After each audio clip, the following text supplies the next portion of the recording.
Tenemos la primera diapositiva y tenemos un antecedente común, la Biblia. Y estoy hablando desde una perspectiva protestante, evangélica, pero olvidémonos un poquito de eso porque entonces entraríamos en un problema. ¿Desde qué ángulo? ¿Desde qué aspecto? ¿Y presbiteriano? Bautista, y ya me pasó, ¿no? El que me decía yo en el seminario teológico, ahí en Arenal 36, quise hacer el chistoso, y entonces les dije, bueno, todos somos cristianos y, y no importa que sea usted bautista, metodista, católico, en el cielo todos, no habrá denominaciones, porque todos seremos presbiterianos. Y entonces una hermana me dijo, hermano, con toda seriedad me dijo, hermano, ya eso se comentó en la clase anterior, le suplico por favor que no diga eso. Y bueno, ya no lo voy a volver a decir. Lo más lo dije como una remembranza de ese comentario, ¿verdad? Yo sé, hermanos. Después de todo tengo en mi sangre, corre sangre metodista, bautista y nazarena por lo menos. Y seguramente muchos de mis familiares participaron de la confesión católico romana y otras cosas más. Hoy hay una parienta que está metida en el judaísmo. Y entonces imagínense ustedes, y así somos todos. Y hace unos días platicaba con alguien sobre que es que somos mexicanos. Güey, ¿qué es eso de ser mexicano, no? ¿Qué apellido tienes? ¿No? Pues sí, ya resulta que pues Héctor Silva Reyes pues deja mucho de ser. No me llamo Atzayácatl ni nada de eso. Y ahora al hablar de la música latinoamericana, bueno, tenemos una trayectoria en nuestra fe.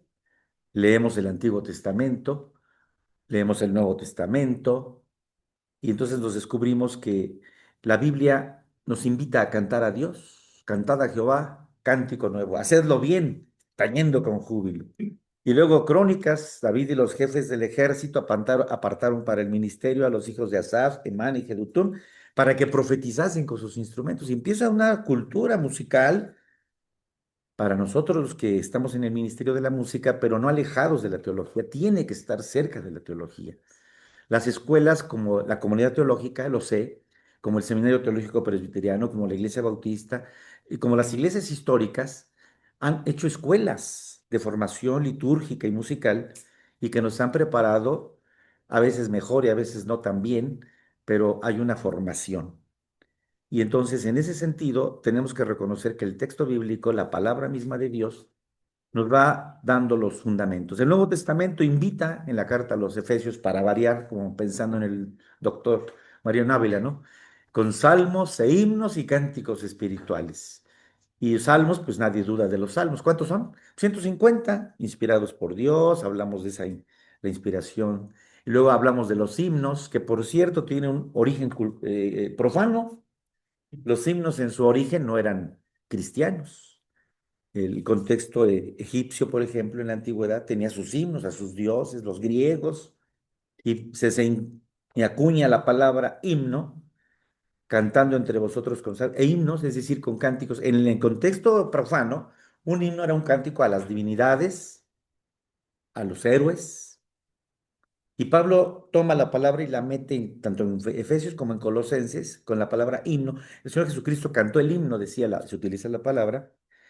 Y los himnos eran cantos, insisto, a las deidades, a los héroes, y el Nuevo Testamento le da otra connotación.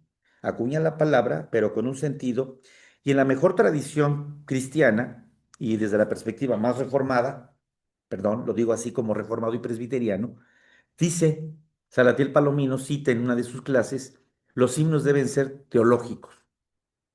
Un verdadero himno es un canto con un profundo sentido teológico que habla de nuestra fe y de nuestra identidad, pero deben ser cristocéntricos y trinitarios.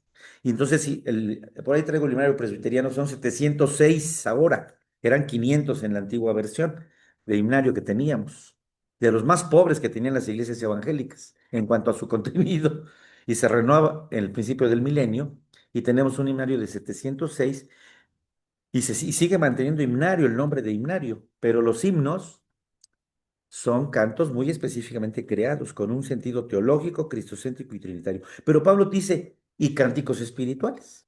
Y ahí entra la riqueza, la aportación de aquel creyente que dice, en medio de la vida estás presente, oh Dios, ¿no?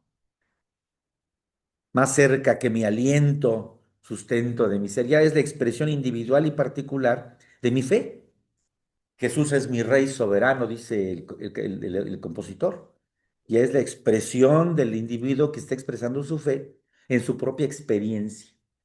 Por supuesto, vamos a la siguiente, hay también antecedentes históricos. Para nosotros como cristianos, no como judíos, sino como cristianos, la iglesia primitiva, en los cánticos del Nuevo Testamento, en Lucas, por ejemplo, ¿no? El Gloria in excelsis o Gloria a Dios en las alturas, el canto de Simeón, el Nunc Dimittis, ¿no? O el de Zacarías, el Sanctus Benedictus. Ahí aparecen cantos ya, una liturgia de música que hoy en la Navidad pues no la podemos olvidar, ahí está presente, ¿no? En nuestra vida diaria, en nuestra liturgia. Pero luego viene todo un periodo de edad media, un milenio en la Edad Media, que para algunos es positiva, para otros es negativa. Para los reformados decimos, bueno, pasaron cosas y el pueblo lo hicieron a un lado, ¿no? Predominó canto gregoriano, la belleza del canto, de esa naturaleza, el eximir o sacar más bien a las mujeres del culto público para que la voz masculina se diera, y luego el canto gregoriano, ¿no? Cosas de esas que pasaron durante la Edad Media, pero luego viene la Reforma, 1517 para acá, tenemos medio milenio, y para los protestantes decimos, bueno, Martín Lutero es el Prometeo, ¿no? Que nos trajo, en vez de un fuego, nos trajo el canto, con sus corales, con sus cantos, pero no olvidemos el misticismo. Y quiero resaltar, en este libro me sugirió nuestro hermano Leopoldo que metiéramos un canto muy bonito, Nada, nada te turbe, que es un canto de Teresa de Jesús, de Ávila, del siglo XVI también, que paralelamente a la Reforma Protestante, ella aparece en los místicos españoles. A nosotros nos obligó Salatiel Palomino a leer a los místicos, y la verdad es una lectura deliciosa con una fe protestante, tenemos que reconocerlo, una fe muy bíblica, desde una perspectiva del encierro todavía, de los conventos y todo eso, y me hace pensar un poquito hay una Biblia que se llama la Biblia textual, que sacó un prólogo, entonces saber de eso mucho, hermano. Y en el prólogo se hace una narrativa de la traducción de la Biblia con Casiodoro y cómo a lo largo de un periodo largo se va haciendo la traducción del texto bíblico para darlo a conocer al público. Y él escribe que en sus limitadas posibilidades, la cual habla de mucha sencillez de este gran traductor, ofrecía al pueblo de Dios que llegaría a conocer la palabra en su idioma, castellano en este caso, y enriquecer la vida del creyente. Por supuesto que estos místicos españoles, pues son hombres y mujeres, ojo, que se encuentran con Cristo y tienen una experiencia mística muy importante. Y este nada te turbe, nada te espante, quien a Dios tiene, nada le falta. Es muy bíblico, otra vez, ¿verdad? ¿Por qué, hermanos? Porque la fe de nosotros, que está alimentada cotidianamente y sustentada en la palabra de Dios, produce en nosotros un léxico, un vocabulario que está sustentado en la palabra de Dios. Hablando entre vosotros, dice, con salmos. Es decir, nuestro diálogo va a surgir de lo que está emanando de la palabra de Dios en nuestro diario vivir. Y me parece muy interesante, hermanos, que a lo largo de la historia, que estoy marcando tan rápidamente en esas expresiones y que está a su disposición, esto que estoy diciendo, ¿verdad? Llega finalmente a América Latina. En América Latina tenemos, ahí hay otra, ¿verdad? Una conquista, 1492, 1521, y estamos hablando de medio milenio, de una conquista que trajo un despojo económico, un despojo cultural, un despojo en nuestra identidad, una pseudoevangelización y un intervenciones extranjeras, que vinieron varias. Y hoy el México, hablemos de México porque aquí estamos, pero podemos ver América Latina, todo es lo mismo. Una América Latina que en medio milenio y que no acaba, sigue el intervencionismo. Ahora tenemos un intervencionismo naranja, ¿no? Que quiere meterse en nuestra realidad cultural, pero que como cristianos pues tenemos que reaccionar y responder a esta propia realidad, y que a veces nuestras iglesias pues o no lo perciben o sigue la enajenación fuerte. Quiero decirles que estuve analizando, hay un curso que se daba, no sé si siga dando, espero que sí, es la himnología. Los ministros de música y también los pastores, pero ahora se ha dedicado más a los músicos, tomar un curso de himnología. ¿Cómo es que nosotros cantamos lo que cantamos? Creo que fue en el 2008 más o menos, hablaron por teléfono al Seminario Teológico Presbiteriano de México, buscando al coordinador, al director de la Escuela de Música. En ese tiempo yo tenía el privilegio de ostentar ese cargo. Nunca se ha reconocido un director, porque por asuntos políticos siempre es un coordinador. Y eso es política también, para quitarle independencia a decisiones. Y entonces hablaba el director de la Escuela de Música de Yale, de la Universidad de Yale, el hermano Lara, y buscando al coordinador. Y el hermano Erasmo González, un hombre muy notable, muy coherente, me dice, ¿te hablan? Ya voy al teléfono y era el coordinador de la Universidad, de la Escuela de Música Sacra de Yale. Y me decía, hermano, dice, queremos visitar el seminario teológico, un grupo de estudiantes, y queremos tener un encuentro. ¿Qué necesitan? Le dije al rector, oye, rector, está pasando esto. Que vengan. Inmediatamente, pues, ¿quién va a negarse a eso? Digo yo. Era una muy buena oportunidad de tener un encuentro. Y recuerdo que en esa experiencia llegaron y no nos imaginábamos un grupo como los que tenemos aquí, ¿no? Jóvenes de 25, 30, cuando mucho, que estaban estudiando música sacra. Y dice, lo estaban, ¿qué necesitan? Le dije al coordinador. No, nada más denos la oportunidad, queremos el espacio y el encuentro. Vamos a convocar a luteranos, católicos, bautistas, metodistas y nada, nosotros hacemos todo. Y bueno, pues se abrió el auditorio, se trajeron en ese tiempo teníamos el problema creo con la capilla, y bueno, fue en el auditorio Juan Knox, creo que todavía no se llamaba así. Y entonces entra se quedó el autobús en la que era un mega autobús, y bajan puras personas casi de la tercera edad, que estudiaban música sacra, que ya tenían carreras y vidas propiamente ya hechas, pero estaban estudiando. Y llegaron como a escuchar, y cantó el coro del seminario, y estaba un panel de representantes de las diferentes denominaciones. Y aquí viene la pregunta que tiene que ver con nosotros en este momento. Preguntaban, porque empezaron, cantó el coro del seminario y se trató de poner música propia de México, ¿no? Eres santo, eres Dios, y rítmico y muy sabroso todo. Y entonces los representantes de las diferentes iglesias, estaba Francisco Limón, que era secretario de la Asamblea General en ese entonces, por eso creo que era el 2008, y empezaron a hacer preguntas, ¿qué cantan en sus iglesias? Y contestaban cada denominación. Nosotros como luteranos tenemos, miren, esta colección en Gárgola, que es lo que nuestras comunidades cantan. Y nosotros, la Iglesia Bautista sacó su himnario, ¿verdad? Es producido en El Paso, Texas, ¿no?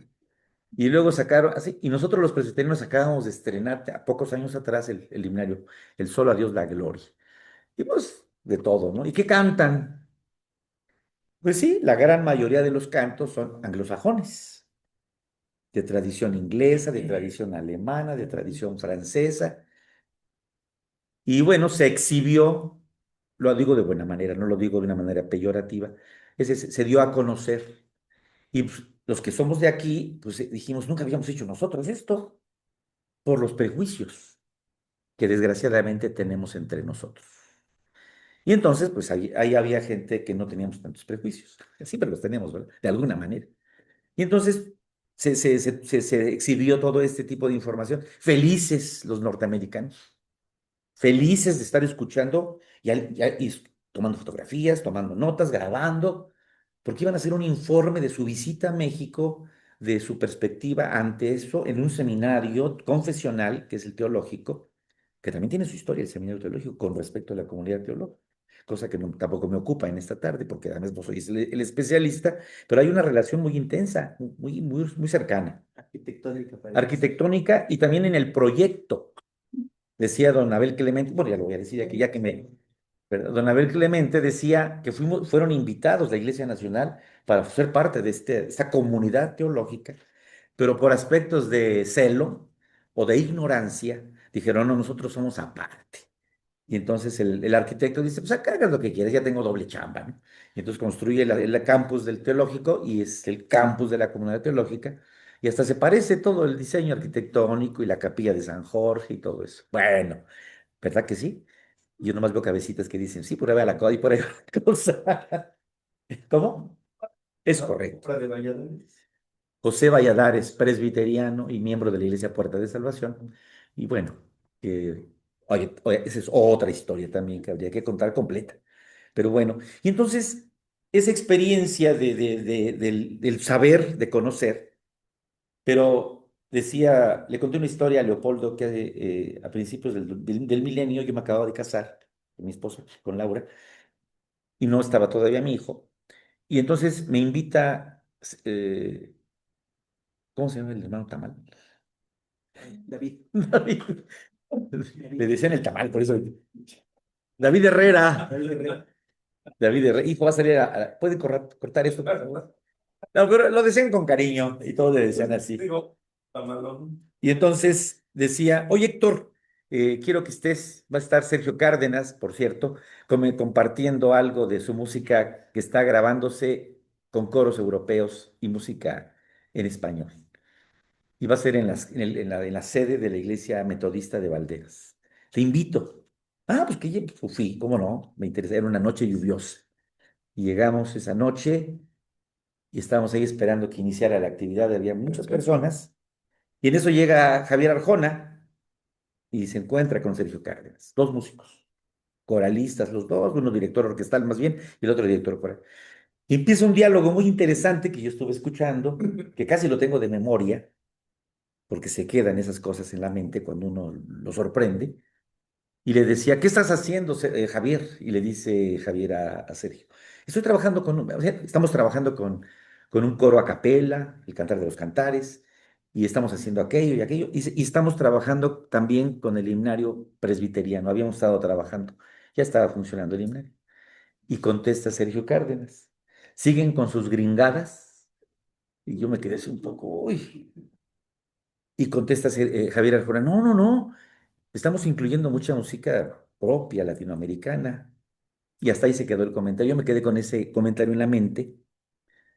Y pues yo siendo profesor del seminario, acabo de regresar de California, donde estuve sirviendo un tiempo con la Iglesia Reformada, pues empezamos, yo tenía que dar clases de himnología también, y empezamos a retomar un poco esta eh, información que tenemos en el himnario y la colección que está hecha aquí, que de alguna manera me obligaron a hacer, la verdad, tuve que hacerla en 2 semanas rápido para seleccionar los cantos, quitarles el número, porque pues vienen del himnario Sola Dios da Gloria.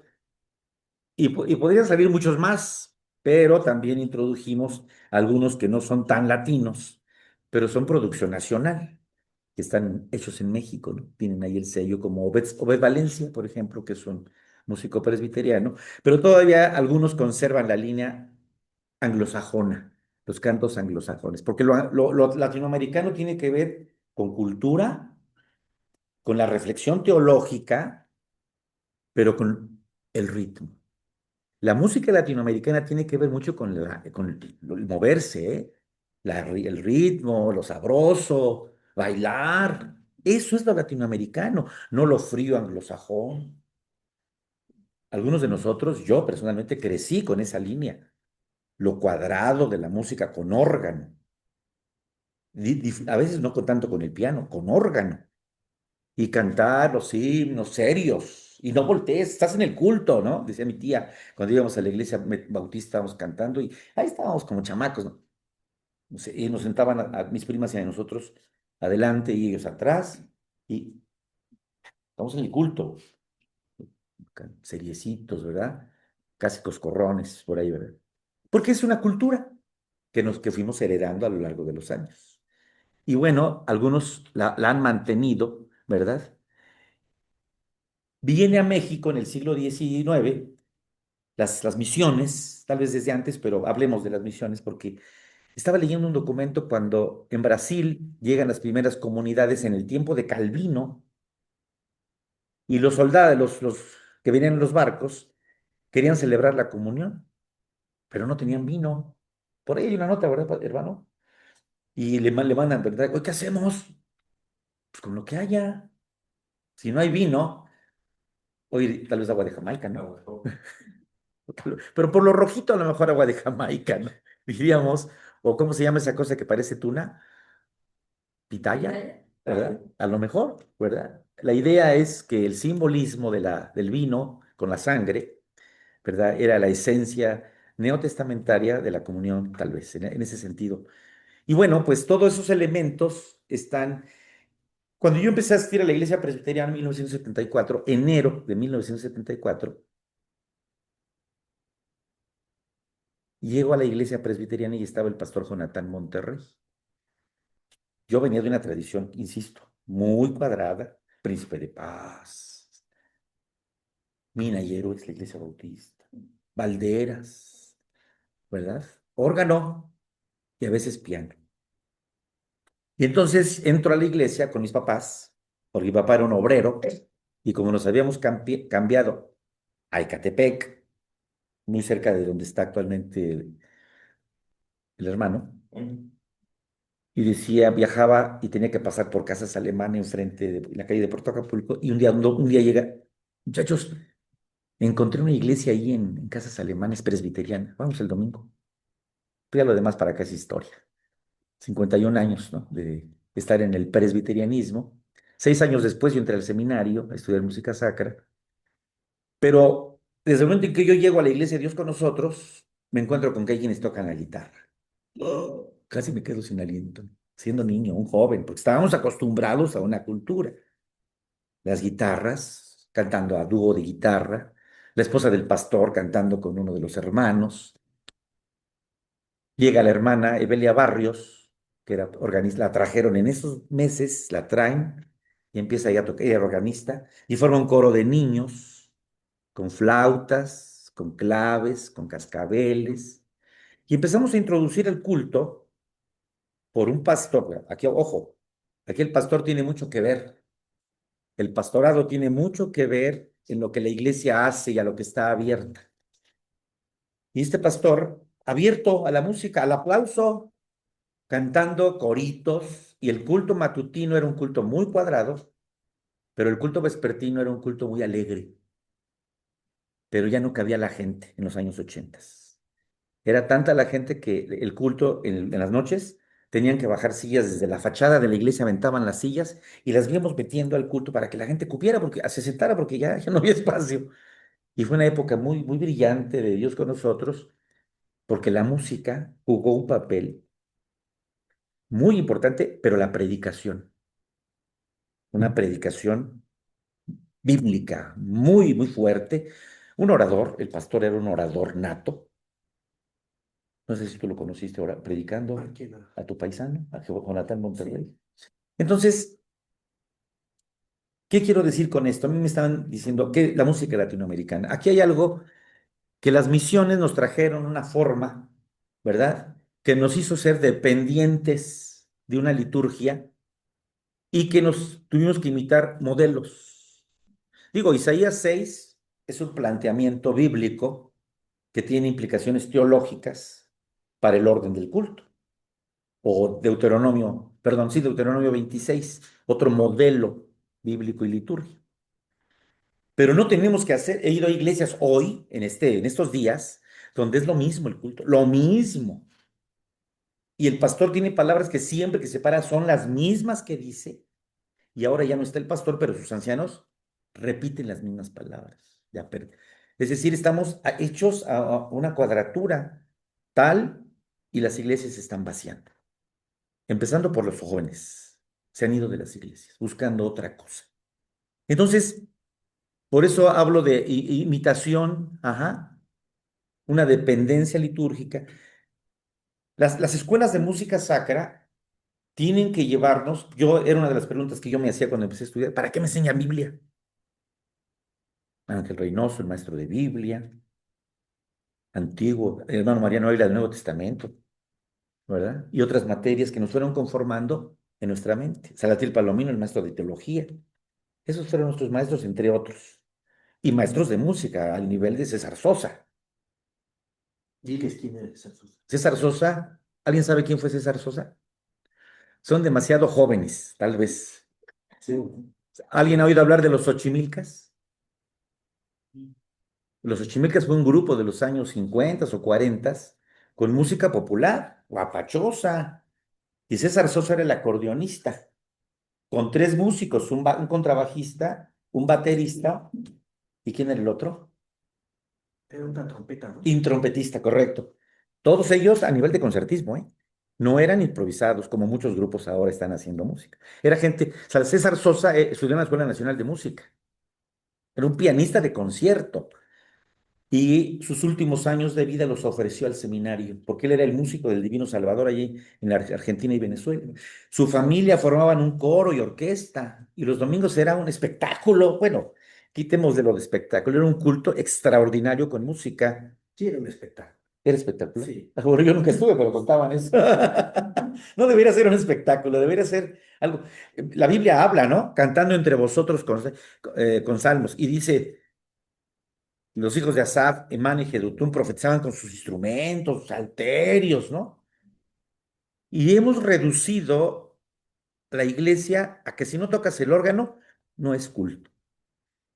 Dirigí el coro de la iglesia de Filadelfia del 2000 al 2006 más o menos, y su director fundador ya se enfermaba, se llama David García, tal vez también lo conociste, me dijo un día en un aniversario, lo invitaron al hermano, en su casa estábamos y me dice, no estoy tan contento, dice, porque la música del culto debe ser con órgano, ¿verdad, Héctor? Y le dije, hermano, no se le olvide que mucha música del culto fue hecha para el piano.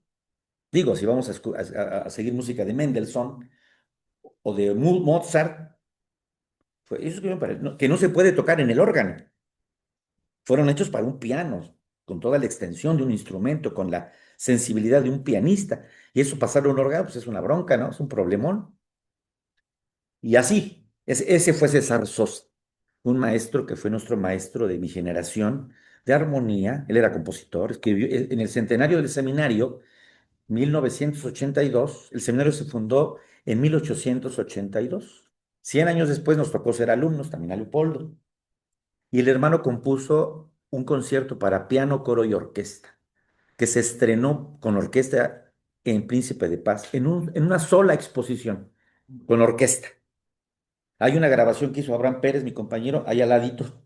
Y la de tener esa grabación. Y son cosas muy interesantes que quiero traer y con un sabor mexicano. Y será el Evangelio de Cristo el Señor predicado. Tarara. Muy mexicanita la música, porque le dio el sabor mexicano. Y Salatiel Palomino presentaba la obra con una elocuencia impresionante. Y también hizo la cantata del centenario del Divino Salvador. Correcto, bueno, yo ya no estuve metido ahí porque yo no era de esa iglesia, pero qué bueno que tú lo sabes. En el 2002, yo regresé a México en el 99, después de estar 2 años en Estados Unidos, y siendo ya el coordinador de escuela de música, fíjate, todos estos datos son muy importantes para todos. Me dice la facultad del seminario, encárgate de ayudar a coordinar los trabajos del 120 aniversario del seminario. Y yo sugerí que se montara otra vez el concierto. Y me di a la tarea de investigar qué había pasado con las partes orquestales, todo el material, las partes orquestales para ponerlo otra vez. Fui a visitar a las hijas del maestro, ya había muerto el maestro. Él se fue a Veracruz, donde empezó su ministerio a los 14 años como ministro de música. Se vino a México, estudió en la Escuela Nacional de Música y luego finalmente terminó su vida en el seminario y regresó a Veracruz y ahí murió. Y entonces llegué con su familia, Elodia, Isabel, Romana. Romana. Alguna de ellas me recibió y le dije, soy fulano de tal y estoy en búsqueda de esto. Ay, hermano, dice. Cuando mi papá murió se repartió toda la música. Y no sabemos quién la tenga. Y si todavía existe.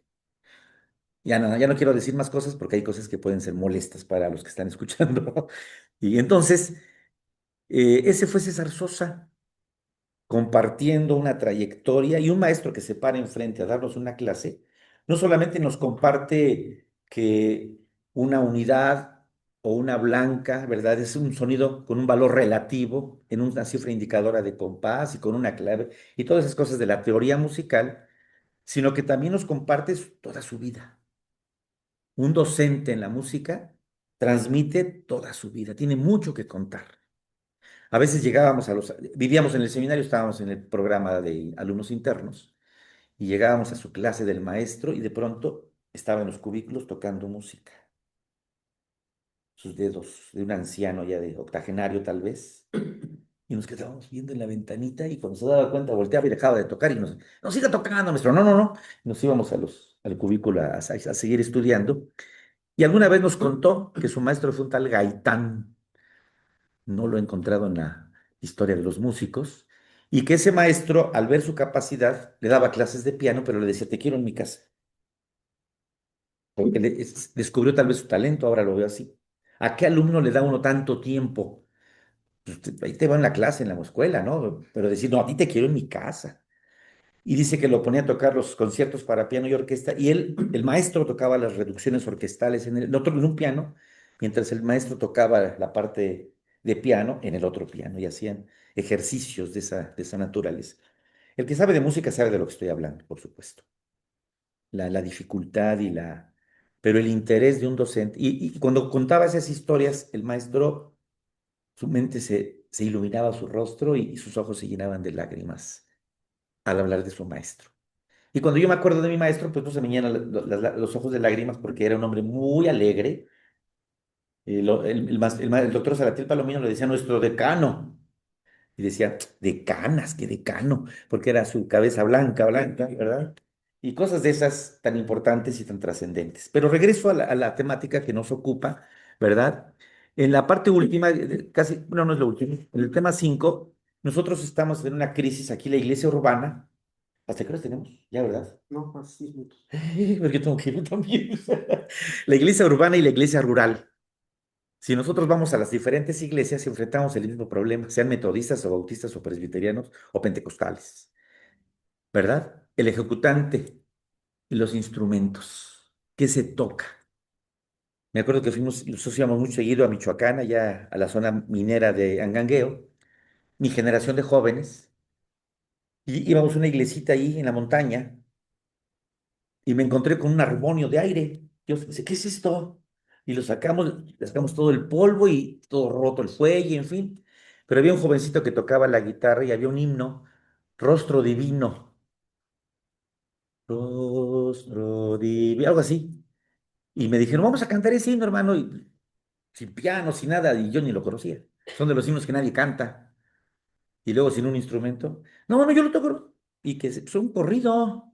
Rostro divino, ensangrentado, cuerpo llagado por nuestro bien. Uy, pero sabroso lo cantaban los hermanos. Y yo veía la partitura, no tiene nada que ver con eso.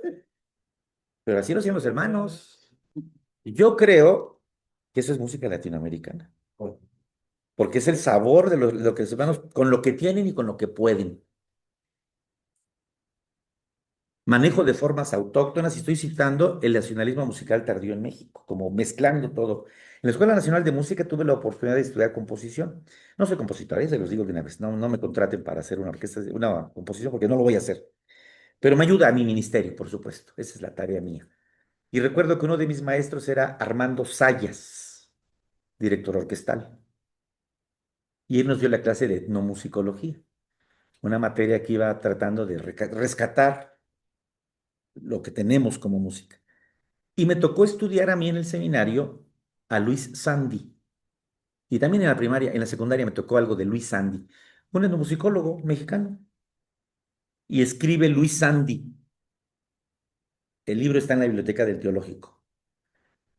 Que en esa época de Luis Sandy, tal vez mediados del siglo pasado, se encontraba con que las comunidades en, los, en la provincia mexicana, donde hay bandas, que se tocaba música autóctona, en esos años se empezaron a entrar los discos a México de las grandes bandas. Y como eran instrumentos de aliento, empezaron a perder toda el folclore autóctono y sustituirlo por Glenn Miller, ¿no? Y se fue perdiendo. De manera que nuestro país empezó a perder mucho de su riqueza autóctona por la influencia extranjera totalmente. Por eso cito ahí, ¿no? Nacionalismo musical tardío de por sí, Blas Galindo, Estrellita, Silvestre Revueltas, Moncayo, ¿verdad? Carlos Todos Chávez. ellos, Carlos Chávez, por cierto, Carlos Chávez es una historia diferente, que dicen algunos teóricos que era un apegado a la política de la época y por eso tuvo el nombre que tuvo. Mi maestra de piano en la Nacional fue Belia Nieto, no Evelia, Belia Nieto Jara. Ella era una pianista excelente, doctorada, y en alguna ocasión yo le decía, porque yo aprendí piano en el seminario, y después estuve con otros profesores y me decían, no, es que tu posición es la técnica de Bach, y es un mito. Digo, ¿alguien de ustedes vio tocar a Bach? Pues nadie. Bueno, lo peor de todo, Bach no escribió para el piano, ni piano sabía. 1685, 1750. El piano se inventa en 1700 en Italia, con Bartoldi. Y entonces, lo que hay de Bach son sus obras, las llamadas ediciones, se me olvidó el nombre, donde no viene nada, solamente van las notas musicales sin fraseos, sin acentos. Urtex, la edición es Urtex, donde ahora vienen las Peters que son editadas y les ponen ligaduras, lo que no se puede hacer en el clavecín. Ya son editadas para el piano y la maestra escribe una obra que valdría la pena retomar su tesis, la transferencia de la obra clavicembalística de Bach al piano, porque es una cosa diferente. A veces los hermanos, aquí es el piano, hermano. Bueno, está bonito, ¿eh? Pero no tiene touché, por ejemplo, touch. Ese instrumento no puede ser piano y forte. Los otros teclados ya tienen ese detalle, ¿no? Entonces, el piano, decía César Sosa, ahora sí puedo citar el nombre, decía, el maestro, qué le parece este instrumento? Pues, está bonito, dice, pero no tiene expresión, no tiene expresividad, porque un piano acústico tiene expresividad. Lograr unos pianísimos, oigan las sonatas de Beethoven, por ejemplo, del romanticismo, ¿no? Y no quiero manejar más esto porque ya se nos está yendo el tiempo. Nosotros tenemos que rescatar, y creo que los himnarios están haciendo un trabajo. El himnario bautista se quedó atrás todavía ya. Sigue con la himnología anglosajona. Tengo el himnario metodista, no sé si es el último. Sigue con la himnología tradicional. Creo que el poder rescatar este tipo de música, tal vez los talleres, es algo que podemos hacer en nuestras iglesias y poder dar aquí, por ejemplo, en este viene una serie de cosas, ya cantamos El Señor es mi fuerza, pero viene, por ejemplo, para el momento de confesión, ajá, viene Compadécete de nosotros, que es un himno que se puede cantar en el momento de confesión y que podemos, a lo largo de estos cantos, poder utilizar unos u otros para conformar una liturgia. La liturgia, por ejemplo, que presenta, así es, pero así es, sí, sí, sí, es el número ¿qué? Es el número 8. Tengo algunos comentarios que hacer porque es una teóloga, Sí, sí, ella fue maestra en el seminario de Matanzas, sí. se llama Clara Luz Ajo, Dulce de cana. ok, bueno, pues, él sabe más que yo en ese sentido. Y vemos que la aportación de ellos están en un contexto muy diferente al nuestro, de manera que su clamor viene del corazón de alguien que está viviendo esa situación. Ciertamente que la teología de la liberación, ahora sí que liberó muchas cosas. En 1982, cuando se celebró el centenario, éramos alumnos y se celebró un congreso extraordinario en el seminario teológico. Atrajo gente al teológico como nunca más se ha vuelto a tener. El rector era Salatiel Palomino. Vino gente de Cuba, por ejemplo. Estuvo Alvin Scutmat, estuvo aquí en México en el teológico. Y son arreglistas que aparecen en estos cantos. Y en esta tarde, hermanos, lamento que el tiempo se haya ido, yo tengo tanto que hacer ahorita, pero qué extraordinario es que ustedes se lleven esto. Aquí para cantar esto se requiere, solamente yo había pensado en la línea melódica, porque así se produjeron muchos himnos. Sin piano, el piano es europeo, sin órgano. Muchas iglesias hoy los pobres organistas tienen que sufrir para tocar esto, porque no está hecho para el órgano, está hecho para un pianista o para un charanguista. Y entonces nosotros, ¿qué tenemos que hacer? Bueno, generar que hay otra opción de música para el culto a Dios, con músicos sencillos, ¿verdad? Que sean inspirados para interpretar este tipo de música. Y aún con lo que tenemos, me acuerdo mucho del himno Sagrado es el amor de los himnarios presbiterianos. Sagrado es el amor, que no, se rompe el fraseo. Y no lo han corregido, ¿eh? Edición tras edición, no corrigen. Sagrado es el amor, que ese es un fraseo correcto, cuatro compases. Y cosas de esas, tecnicismos que pues, se tienen que aplicar, porque hay principios universales en el canto y en la música que la música latinoamericana respeta. ¿Saben por qué? Porque sale del corazón, sale del diario vivir. Ajá. Hay un canto que me gusta mucho, es el de Nana de Turbe, está muy bueno. Yo le he dicho a mi esposa, ay, sería bonito ponerlo con el coro a cuatro voces, porque así está escrito. Es el número 19. Nada, no lo voy a entonar porque no soy bueno, voy a dar la rítmica. Nada te turbe, nada te espante, quien a Dios tiene, nada le falta. Se repite y termina, solo Dios basta. Voy a tocarlo. Permítame tocarlo para que lo escuchen. Y será muy interesante que mientras la iglesia está en un momento de confesión de pecados, el coro esté cantando muy tenuemente este tema. O en el momento de la oración de intercesión, las iglesias presbiterianas, en caso de donde estamos, en donde nosotros estamos, es un momento muy importante la oración de intercesión. Orar por los enfermos, orar por los necesitados, orar por tantas cosas, y de pronto el coro está cantando, nada te turbe, nada te espante. Quien a Dios tiene, Jehová es mi luz y mi salvación. ¿De quién temeré? Dice el salmista, en Salmo 27. Jehová es la fortaleza de mi vida. ¿De quién he de atemorizarme? Cuando se juntaron contra mí los malignos, mis angustiadores y mis enemigos para comer mis carnes, ellos tropezaron y cayeron. Aunque un ejército acampe contra mí, no temerá mi corazón. Y sigue el salmista.